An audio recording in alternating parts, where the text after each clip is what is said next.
Welcome to big TV. Social మీడియాలో జరిగే అనేక రుగ్మతలపైన చాలామంది స్పందిస్తారు. అవసరమైతే ఒక పోస్ట్ పెట్టి చేతులు దులుపుకుంటారు. కానీ దీనిపైన పోరాటం చేసేవాళ్ళు మాత్రం కొద్దిమందే కనిపిస్తారు. అలాంటి వారిలో యువ సామ్రాట్ రవి ఒకరు. ఆయనకి ఇక్కడ ఏది అనిపిస్తుందో దీంతో మాట్లాడతారు. మనతో రవి ఉన్నారు. రవి గారు నమస్తే. నమస్తే సార్. అంటే చాలామందికి మీ వీడియోలు లేకపోతే మీరు చేస్తున్న వాదనలు ప్రతివాదనలు ఒక యుద్ధాలు ఎన్ని పరిచయం, కానీ ఏం చేస్తారు రవి బేసిక్గా ఏం చేస్తారని? నేను ఒక ఐటీ సర్వీసెస్ కంపెనీలో డైరెక్టర్ లాగా వర్క్ చేస్తున్నాను. రీసెంట్గా డైరెక్టర్ అయ్యాను. అంతకుముందు సేల్స్ మేనేజర్ ఉండేవాడిని. సో నేను manage services, contingent work force, ఇంకా సాఫ్ట్వేర్ యాజ్ అ సర్వీస్, చిన్న చిన్న మేనేజ్ సర్వీసెస్ ప్యాక్స్ ఇవి అమ్ముతూ ఉంటాను. ఏంటి అసలు సోషల్ మీడియాలో ఈ బెట్టింగ్ యాప్స్ ఏంటి? ఈ బెట్టింగ్ యాప్స్ని ప్రమోట్ చేసే ఒక గ్యాంగ్ ఏంటి? ఏం జరుగుతుంది ప్రధానంగా? అసలు ఏంటి బెట్టింగ్ యాప్స్కి? అంటే అన్ని వేల కోట్ల రూపాయల బిజినెస్ ఉందా? అసలు ఏం జరుగుతుంది? అసలు ఎంత డబ్బుల ప్రవాహం ఉంది అంటే మీరు ఎక్స్పెక్ట్ కూడా చేయరు. అంత డబ్బుల ప్రవాహం ఉంది. ఏంటి వేల కోట్ల రూపాయల? వేల కోట్ల రూపాయలు, నో డౌట్. ఓకే, అంటే ఎన్ని వేల కోట్ల రూపాయలు ఉండొచ్చు?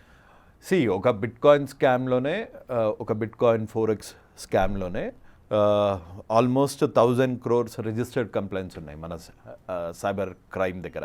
ఇక బెట్టింగ్ యాప్స్ వల్ల అయితే మటుకు ఎవరు ముందుకొచ్చి బాధితులు మేము నష్టపోయామని కూడా చెప్పరు. ఎందుకంటే బెట్టింగ్ ఆడేవాడిని కూడా తప్పులాగా చూస్తారు కాబట్టి చాలామంది హెజిటేట్ అవుతారు. మీరు చూస్తుంటే ఇన్ని సూసైడ్స్కి మూల కారణం ఇప్పుడు సూసైడ్స్ రేట్ ఎందుకు పెరిగింది అంటే ఈ ఆర్థిక ఇబ్బంది వల్ల. ఆర్థిక ఇబ్బంది సాఫ్ట్వేర్ ఇంజనీర్ వీడికి ఆర్థిక ఇబ్బంది ఎందుకు, రైతుకు ఆర్థిక ఇబ్బంది ఎందుకు వచ్చింది అంటే ఈ బెట్టింగ్ యాప్స్ ఈ ఇన్ఫ్లుయెన్సర్స్ చేయబట్టి సిటీసే కాకుండా గ్రామాల్లోకి వెళ్ళిపోయింది. ఈ ఇన్ఫ్లుయెన్సర్స్ ఏం చేస్తారు అంటే దానిలో ఒక టెలిగ్రామ్లో ఒక ఛానల్ పెట్టి, ఇప్పుడు మీరు అనొచ్చు according to 13 of AP gaming act 1964 police can apprehend with or without warrant gaming act. ఇప్పుడు మన ఇద్దరం కార్డ్స్ ఆడుతుంటే పోలీసులు వచ్చి ఇదే స్పాట్లో వితౌట్ వారెంట్ మన ఇద్దరిని అరెస్ట్ చేయొచ్చు. ఇలా ఇద్దరు ఆడుతుంటేనే అరెస్ట్ చేసే పవర్ పోలీసుకుంటే ఇన్ని వేల మంది, లక్షల మంది online in spite of 2017 IT act, Telangana IT ordinance ఎందుకు అరెస్ట్ చేయట్లేదు అన్న దాని దగ్గర ఎవరి దగ్గర సమాధానం అన్నా ఉందా? శ్రీధర్ బాబు గారి దగ్గర సమాధానం ఉందా? అంతకుముందు ఐటీ మినిస్టర్ లాగా ఉన్న కేటీఆర్ గారి దగ్గర సమాధానం ఉందా? ఇప్పుడు నారా లోకేష్ గారి దగ్గర సమాధానం ఉందా? అంతకుముందు ఐటీ మినిస్టర్ గారి దగ్గర సమాధానం ఉందా? అంటే ఒకరు కాదు, ఇద్దరు కాదు, చాలామంది కనిపిస్తూ ఉన్నారు. మీ అంచనా ఎందుకంటే దీనికోసం బాగా స్టడీ చేశారు మీరు. ఎంతమంది ఉండి ఉంటారు ఇలాగా ఆన్లైన్ గేమింగ్ యాప్లని ప్రమోట్ చేస్తున్నవాళ్ళు? చల్లపల్లి జైలు సరిపోదు, రాజమండ్రి జైలు సరిపోదు. నా స్ట్రైట్ ప్రశ్న ఏంటంటే, ఇన్ని వేల మంది అంటే Rajahmundry central jail, Challapalli jail కూడా సరిపోలేనంత మంది ఈ గ్యాంగ్లు అంటే ఈ యాప్ని ప్రమోట్ చేస్తున్న వాళ్ళు ఉంటే, హర్ష సాయి అంటే ఆయన చూసే వాళ్ళకి ఎవరైతే దీనస్థితిలో ఉన్నారో వాళ్ళ దగ్గరని కనుగొంటాడు. ఆయనకు ఒక టీం ఉంటుంది, వెళ్తాడు, వాళ్ళు అడగకుండానే సహాయం చేస్తాడు. వాళ్ళ దరిద్రాన్ని పూర్తిగా మార్చేసి ఒక 30,000తో దరిద్రం పోద్దా ఆ లెవెల్లో ఉంటుంది. ఎందుకు హర్ష సాయి ఒక్కడే ఎందుకు టార్గెట్ అయ్యాడు మీకు?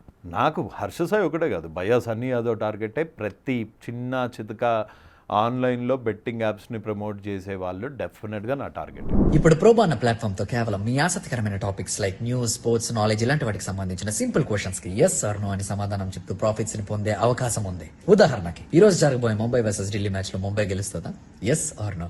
ఒకవేళ మీరు అనుకున్నది కనుక కరెక్ట్ అయితే ప్రాఫిట్స్ ని పొందొచ్చు. ప్రోబోని ఆల్మోస్ట్ 2.5 కోట్ల మంది వాడుతున్నారు. ఇక్కడ అమౌంట్ ని add and withdraw, UPI and phone pay లాంటివి వాడి చేయొచ్చు. నేను హర్ష సాయి మీద ఎందుకు ఫోకస్ చేశాను అంటే, హర్ష సాయి ముందు మొదలు పెట్టాడు, ఈ మంచితనం అనే ముసుకేసుకున్నాడు, నేను హెల్ప్ చేస్తున్నాను అనే ముసుకేసుకున్నాడు. ఇప్పుడు వీరప్పన్ని పట్టుకోవడానికి 50 ఏళ్ళు ఎందుకు 40 ఏళ్ళు ఎందుకు అయింది? మీ దగ్గర ఆన్సర్ ఉందా? ఎందుకంటే ఎంతో కొంత ఆ లోకల్లో సింపతి అనే ముసుకేసుకున్నాడు. నేను మీ పొట్ట నింపుదడానికే ఈ పనులు చేస్తున్నాను, ఈ ఫారెస్ట్ ఆఫీసర్లను చంపేది మీ రైట్స్ గురించి నేను చంపుతున్నాను, నేను ఏనుగులను కొట్టేది మీ పొట్ట నింపడానికే, దంతాలు అమ్ముకునేది మీ పొట్ట నింపడానికే, గంధపు చెక్కలు కొట్టడానికి మీ పొట్ట నింపడానికే అని లోకల్ సింపతి పెట్టుకున్నాడు. సో వాళ్ళకన్నా ఒక ఊరు 2 ఊర్లు. ఈ హర్ష సాయి అనేవాడు వీరప్పన్ కన్నా డేంజర్, దావుద్ ఇబ్రహీం కన్నా డేంజర్.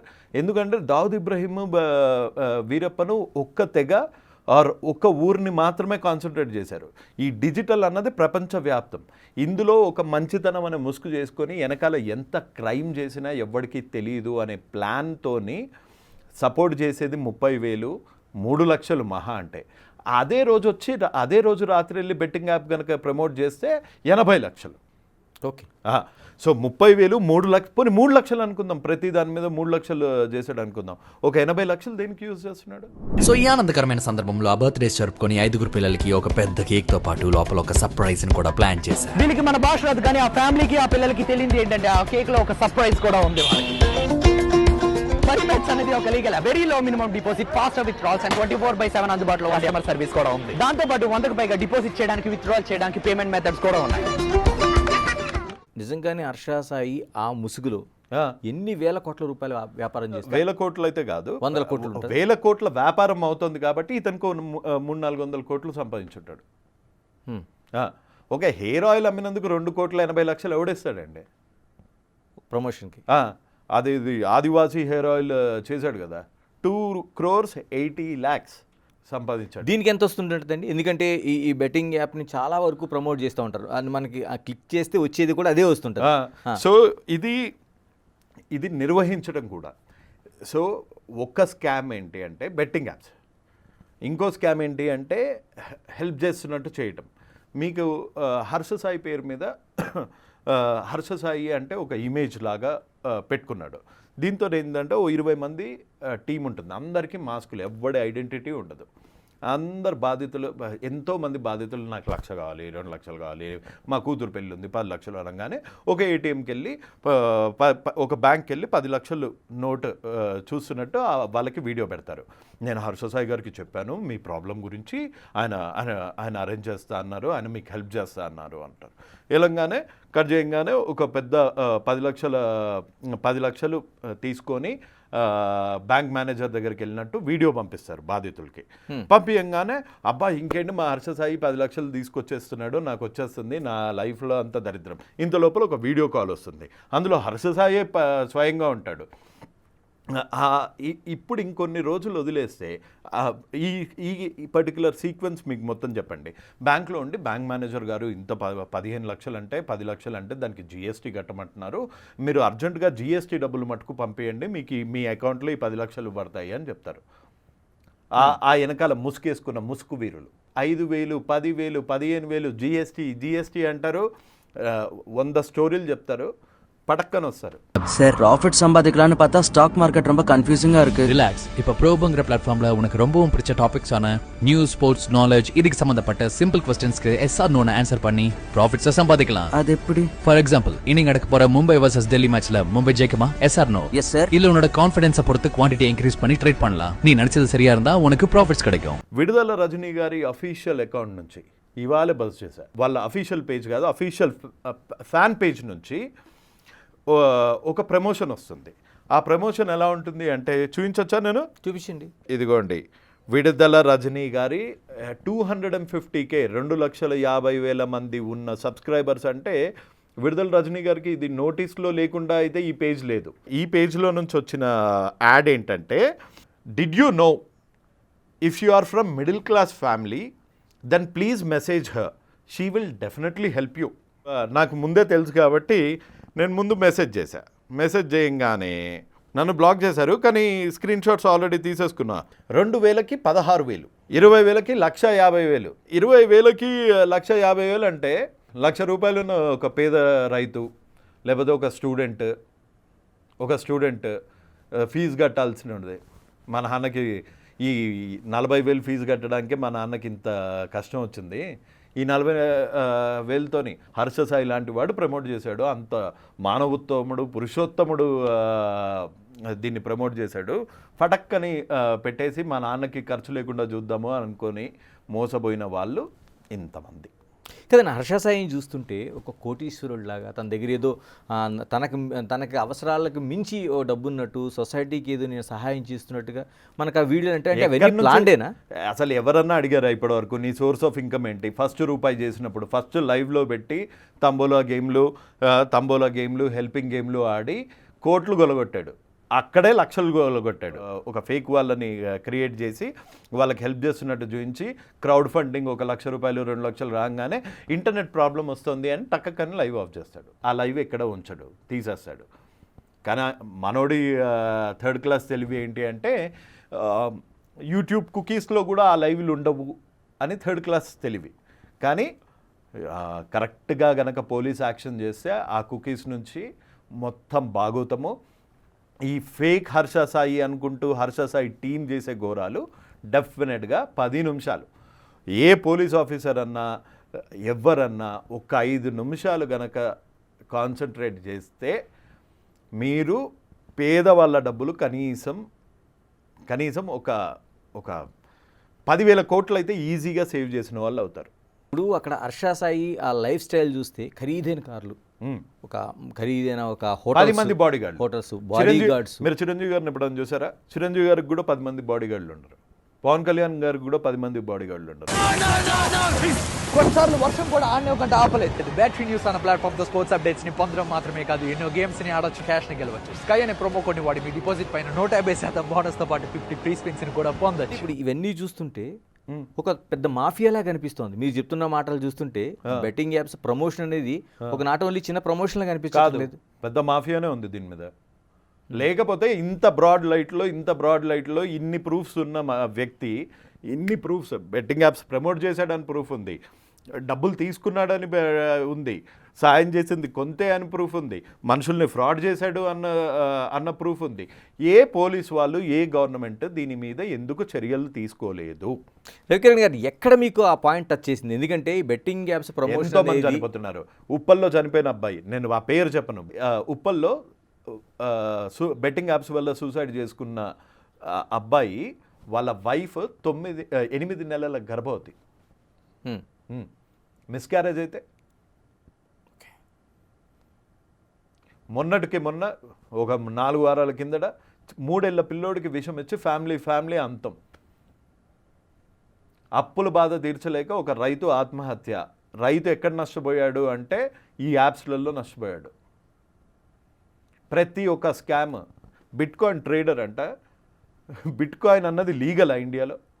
అట్లా ఓపెన్గా పబ్లిసిటీ ఇస్తుంటే బ్రాడ్ డే లైట్లో ఇంత క్రైమ్స్ అవుతుంటే, ఇంత వాల్యూమ్స్లో క్రైమ్స్ అవుతుంటే ఎందుకు ఎవరు దీన్ని కాన్సన్ట్రేట్ చేయట్లేదు? ఏమైనా సార్ పిల్లి అందుకనే 3 వారాల నుంచి నేను నోరు మూసుకొని ఉన్నాను. ఒక లీగల్గా యాక్షన్ తీసుకోవాలంటే, ఒక పిల్లి వేయాలంటే మీ దగ్గర పూర్తిగా దానికి సంబంధించిన డేటా ఉండాలి, అంతా ఉంది. సాక్ష్యాలు ఉండాలి. సాక్ష్యాలు ఉన్నాయి, బ్యాంక్ స్టేట్మెంట్స్ ఉన్నాయి, హవాలా లావాదేవీలు ఉన్నాయి, ప్రతి ఒక్క ఇన్ఫర్మేషన్ ఉంది. ఎంతమందిని ఇలాగా అంటే హర్ష సాయితో పాటు ఎంతమందిని వర్కౌట్ చేశారులా మీరు?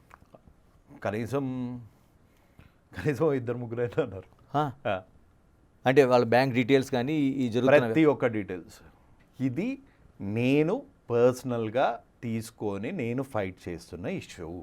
నాకు దీనికి డబ్బులు అవసరం లేదు. నా 16 ఏళ్ళ బ్యాంక్ స్టేట్మెంట్ చూపిస్తా.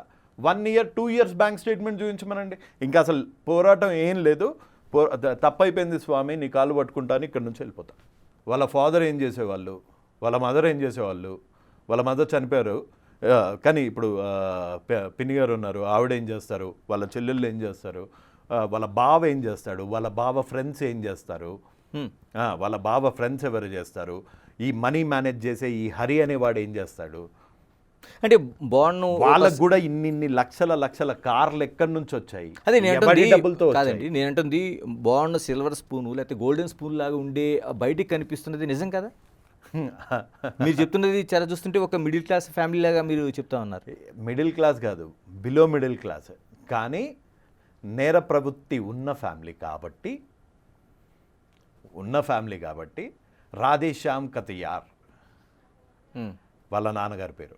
ఏ మీడియా, ఏ యూట్యూబ్ ఛానల్లో రాధేశ్యామ్ కతియార్ అన్నది బయటికి రాలే. సో ఒకసారి ఆయన మీద ఉన్న కేసెస్ చూస్తే హర్ష సాయి చాలా చిన్నపిల్లోడ్లా కనిపిస్తాడు. నింటుంది సోషల్ మీడియాలో ఒక బాగా వెళ్తున్న వాళ్ళు అంటే హర్ష సాయి లాంటి వాళ్ళు వెళ్తున్న వాళ్ళపైన ఏదైనా కామెంట్ చేస్తే వాళ్ళకి డిస్లైక్స్ కొడతారు, Dislikes బెదిరింపులు కాదు, bulldoze చేస్తారు. మీకు భయం అనిపించట్లేదా? జిస్కా హాత్ ఖాళీ ఓ సబ్సే బడా మొబల్లి. నా చేతులు ఖాళీగా ఉన్నాయి, నన్ను ఎవ్వడేం పీకలేడు.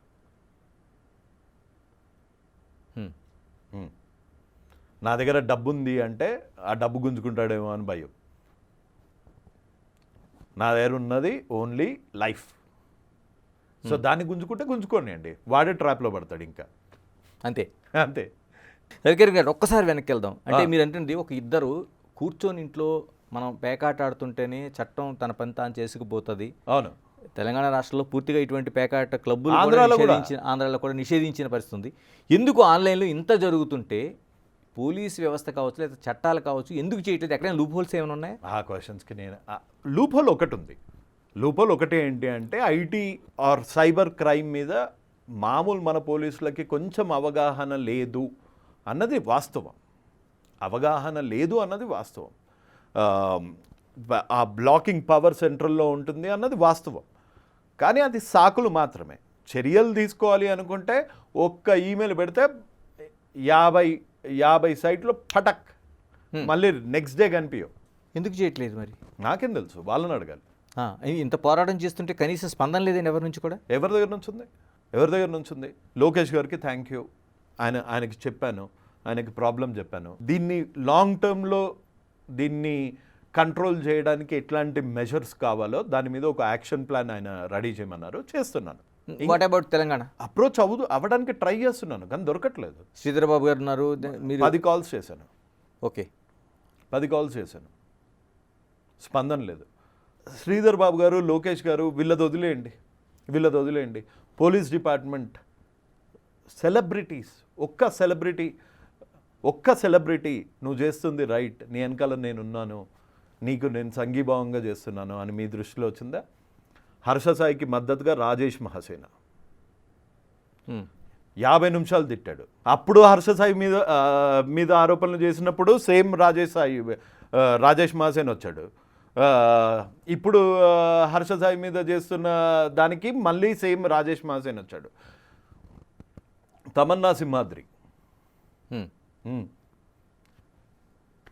ఎన్ని శాపనాలు. అంటే ఇప్పుడు ఉంటుంది రాజేష్ మహాసేన కూడా ఈ బెట్టింగ్ యాప్స్కి ఇండైరెక్ట్గా ప్రమోట్ చేస్తుంది. అది నాకు తెలియదు. నేను ఇన్వెస్టిగేషన్ ఆఫీసర్ కాదు. సపోర్టివ్గా అతను వీడియో పెట్టాడు అంటే ఎందుకు పెట్టాడు? అంటే వీడియో చాలా సీరియస్గా పెట్టాడు, చాలా సీరియస్గా పెట్టాడు, తిడుతూ పెట్టాడు. అదే అంటున్నాను. అదే అంతకుముందు మీ మధ్య ఇది ఏమి వైరుధ్యాలు ఏం నాకు ఆయనకి ఏముంటాయి? ఆయన ఏమన్నా నా ఎంప్లాయా లేకపోతే నేనేమన్నా ఆయన ఎంప్లాయా? మా ఇద్దరికి ఎందుకు వైరుధ్యాలు ఉంటాయి? సో ఎక్కడి నుంచో తైలం వెళ్ళింది, ఓకే, ఎక్కడి నుంచో మంచి డబ్బులు అప్పుడు ముట్టాయి, ఇప్పుడు ఇంకా భారీగా ముట్టాయి. రాజేష్ మహాసేన కూడా చాలా నేను ఎవరి దగ్గర నుంచి 5 పైసలు తీసుకోను, నేను నిజాయితీగా ఉన్నానని ఆయన రోజు వీడియోలు చేస్తూ ఉంటాడు. అవునా? మీరు యూట్యూబ్లో రాజేష్ మహాసేన క్రైమ్ హిస్టరీ అని కొట్టండి, ఇంకా ఉంటాయి. బాధితులు డైరెక్ట్గా మొహం నుంచి వచ్చి ఇట్లా వీడియో రికార్డింగ్స్ చేసిన దానికే ఇప్పటివరకు దిక్కు మొక్కు లేదు. కానీ నా ఫైట్ రాజేష్ మహాసేన మీద కాదు, ఓకే, నా ఫైట్ హర్ష సాయి మీద కూడా కాదు. నా ప్రయత్నం ఏంటి అంటే కనీసం ఒక్క బాధితుడన్నా ముందు జాగ్రత్త పడతాడు. నెక్స్ట్ ఎవరి ద్వారా అయితే మోసపోయాడో వాళ్ళ నుంచి ఎంతో కొంత నష్టంలో 10%, 5%, 1%, I don't really care about the percentage, but బాధితుడికి ఎంతో కొంత ఇట్లాంటి వాళ్ళ డబ్బుల నుంచి ఈడీ కానీ, పోలీస్ డిపార్ట్మెంట్ కానీ, ఇన్కమ్ ట్యాక్స్ డిపార్ట్మెంట్ కానీ, ప్రభుత్వాలు కానీ ఎంతో కొంచెం ప్రెషరైజ్ చేసి ఈ బాధితులని కొంచెమన్నా ఆదుకుంటే కానీ మనం ఇంకొక 2-3 చావులు చూడకుండా ఆగగలుగుతాం. నేను చేసేది 0.01% ఇంపాక్ట్ అంతే. మనం ఇద్దరం చేసేది, మీరు దిగినా ఎవరు దిగినా ఇంట్లో మనం చేయగలిగింది 1% మాత్రమే. ఇప్పుడు బెట్ న్యూస్ తో మీ ఆసక్తి బట్టి గేమ్స్ ని ఆడొచ్చు, క్యాష్ ని గెలవచ్చు. ఉదాహరణకి యావియేటర్ లాగా ఇక్కడ స్ట్రాటజీ బట్టి గెలుపు ఓటంలో ఆధారపడి ఉంటాయి. స్ట్రాటజీ బాగుంటే గేమ్ ని విన్ అయ్యి క్యాష్ ని గెలిచే అవకాశం ఉంది. సెంట్రల్ గవర్నమెంట్ కి విశేష అధికారాలు ఉన్నాయి ఇటువంటి వాటిని నియంత్రించడానికి. దేశాల్లో ఉన్న వాటిని కూడా నియంత్రించే అధికారం ఉంది వాళ్ళకి. ఉంది. ఎందుకని అంటే దీన్ని ఏమి నిజంగానే చేస్తున్న ఫైట్లో చేస్తున్న ఫైట్లో వీటికి ముగింపు పలికే అవకాశం ఉందా బెట్టింగ్ యాప్స్కి? 100% ఉంది, ఈజీగా ఉంది, ఈజీగా ఉంది. 1 మినిట్లో చేయొచ్చు చెయ్యాలనుకుంటే. సో మీరు ప్రాబ్లమ్స్ని ప్రాబ్లం లాగా చూడండి.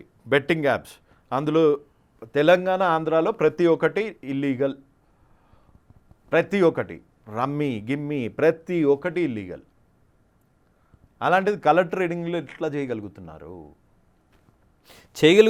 ఏదైతే మీరు ఇప్పుడు ఆధారాలతో పాటు ఫిల్ చేస్తానంటున్నారో అటువంటి హర్షా సాయిని తీసుకొచ్చి దిశ యాప్లకి ప్రమోట్ చేయించే పరిస్థితి ఉంది.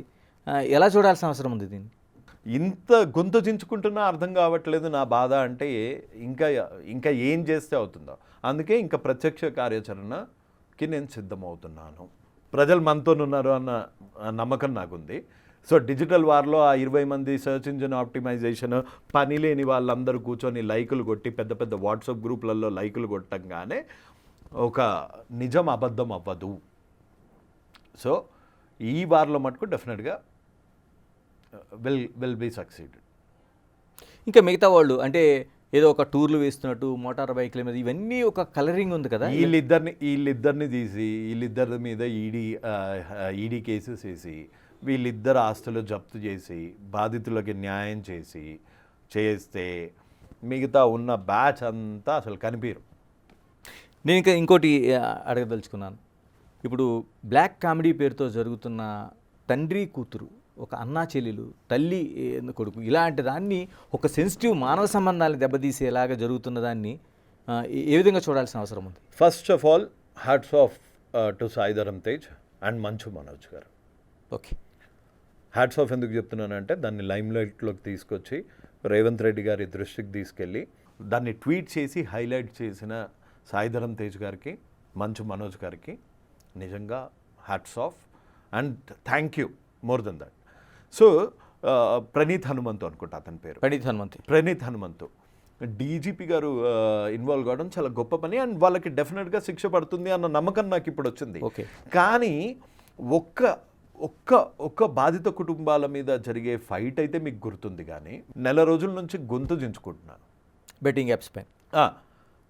దీని మీద అసలు ఎవరు ఎందుకు స్పందించట్లేదు?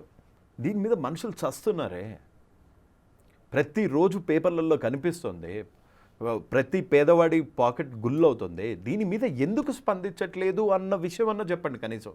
మేము స్పందించాం, ఓకే, అందుకే ఇంకా ప్రత్యక్ష పోరాటానికి దిగుతాం. ఎలా సంప్రదిస్తారు కిరణ్ గారు అసలు? అంటే ఈ బెట్టింగ్ యాప్స్ అనేవి కొన్ని వేల కోట్ల రూపాయల వ్యాపారం జరుగుతుంది.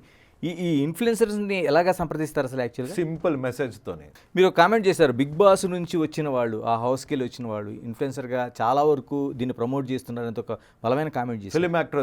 ఫిలిం యాక్టర్స్ అలీగారు చేయలేదా? ఓకే, మీరు మీడియాలో చూడట్లేదా? ఇన్స్టాగ్రామ్లో చూడట్లేదా? అలీగారు చేయలేదా? అలీగారి వైఫ్ చేయట్లేదా? 200 మందికి బిర్యానీ ఇచ్చేసి 2 లక్షల రూపాయలు 10 లక్షల రూపాయలు బెట్టింగ్ యాప్స్ మీద సంపాదించడం తప్పు కాదా? అసలు ఇస్లాంలో అది ఉందా? బెట్టింగ్ యాప్స్, ఇస్లాంలో బెట్టింగ్ యాప్స్ అనేది లేదు. అది చాలా పెద్ద పాపం. అయినా చేస్తున్నారు ఎందుకు? దాని మీద ఎందుకు స్పందించట్లేదు సాయిధరం తేజ్ గారు? దాని మీద ఎందుకు ప్రశ్నించట్లేదు పవన్ కళ్యాణ్ గారు? అలీ గారు అంటే చిన్న పిల్లోడేం కాదు కదా. Same industry. తెలంగాణ, ఆంధ్రాలో బెట్టింగ్ అన్నది బంద్ అన్నది తెలుసు కదా. ఆ మాత్రం అవగాహన లేని మనిషి కాదు కదా. నేను చేసింది తప్పు, నేను ఇక్కడ నుంచి చేయట్లేదు అని కూడా అనట్లేదు. కంటిన్యూ అవుతుందా ఇప్పుడు? హాయిగా కంటిన్యూ అవుతుంది. ఇప్పుడు మీ పిల్లలు వాళ్ళు కూడా ఉంటుంటారా? అది చెప్పలేము. నేను ఎవరిని బెదిరించట్లేదు, పోరాడుతున్నా అంతే. మరోవైపు నా అన్వేషణ లాంటి వాళ్ళు చాలా వరకు దీన్ని ప్రమోట్ చేయనని బహిరంగంగా చెప్తున్నారు వాళ్ళు. అటువంటి వాళ్ళు కూడా ఎదురవుతున్నట్టున్నాయి చాలా కష్టాలు. వాళ్ళ జీవనోపాధి యూట్యూబ్ నుంచి కాబట్టి యూట్యూబ్ని కొడతారు. అది తెలుగు భాష కావచ్చు, లేకపోతే పెద్ద పెద్ద బడా సినిమాలు కావచ్చు, లేకపోతే రాష్ట్ర ప్రభుత్వాల తీరు కావచ్చు. యువ సామ్రాట్గా మీకు ఏది అనిపిస్తే అది మాట్లాడుతూ ఉంటారు. ఎందుకని అంత వాయిస్ బలంగా వినిపించడానికి? తప్పేం సార్, నేను ఎక్కడా హద్దులు దాటి మాట్లాడలేదు, పర్సనల్గా కించపరచలేదు. కామెడీ చేశానేమో కానీ తప్పు చేసి ఉంటానేమో కానీ కించపరచలేదు, పాపం చేయలేదు. సో దానికి ధైర్యం ఎందుకు? అది నిజమైతేనే, నా మనసుకి అది నిజం అంటేనే నా ఒపీనియన్ షేర్ చేస్తాను, అందులో తప్పే ఉంది. 2 తెలుగు రాష్ట్రాల్లో కూడా ప్రభుత్వాలు మీరు గత ప్రభుత్వాలపైన తీరుపైన చాలా వరకు మీరు డైరెక్ట్గానే పెట్టారు. ఎందుకు అనిపించింది అంటే ప్రభుత్వాలు మారాలనే ఒక కాంక్ష అయితే బయటికి తీసుకెళ్ళగలిగారు? సో ఇప్పుడు ఇంత ఓపెన్గా ఇంత ధైర్యంగా నిలబడుతున్నాను అంటే ఆ మారిన ప్రభుత్వాల వల్లనే కదా. ఎంతో కొంత ఓకే, ఎంతో కొంత. కానీ ఇంకా వాళ్ళ దృష్టి ఇలాంటి వాటి మీద కూడా పడాలి, వాళ్ళతోని ఇంకా మంచి పనులు చేయాలి అన్నదే నా ఉద్దేశం, అంతే. ఓకే, ఎక్కడి వరకు ప్రయాణం చేయబోతున్నారు ఈ యువ సామ్రాట్? తెలీదు. బాగానే బెదిరింపులు వస్తున్నాయి, బాగానే నిరుత్సాహంగా ఉంది. 1 month అయినా ఎటువంటి రిజల్ట్ కాలేదు, ఒక్క అడుగు కూడా ముందు పడలేదు, 1% కూడా బాధితులకి హెల్ప్ కాలేదు. సో నిరాశ నిస్పృహ అన్నది సైడ్కి ఇట్లా దరిద్రాల్లాగా ఇట్లా సైడ్కి ఉన్నాయి. నాకన్నా ముందు వాళ్ళు ఉరుకుతున్నారు, వాళ్ళకన్నా ముందు నేను ఉరుకుతా. అంటే ఇది రవికిరణ్ సింగిల్ పోరాటంగా వెళ్తుందా లేకపోతే ఒక సమూహంగా కలుపుకొని వెళ్ళే ఆలోచన ఇది? నేను ఒక్కరినే అయితే కనీసం ఒక స్టెప్ కూడా వెళ్ళలేను. కానీ చాలామంది బాధితులు దీన్ని కృతనిశ్చయంతో ఉన్నారు, దీన్ని ఎట్లా చేసి స్టాప్ చేయాలి అని ఉన్నారు కాబట్టే ముందుకెళ్తున్నాం.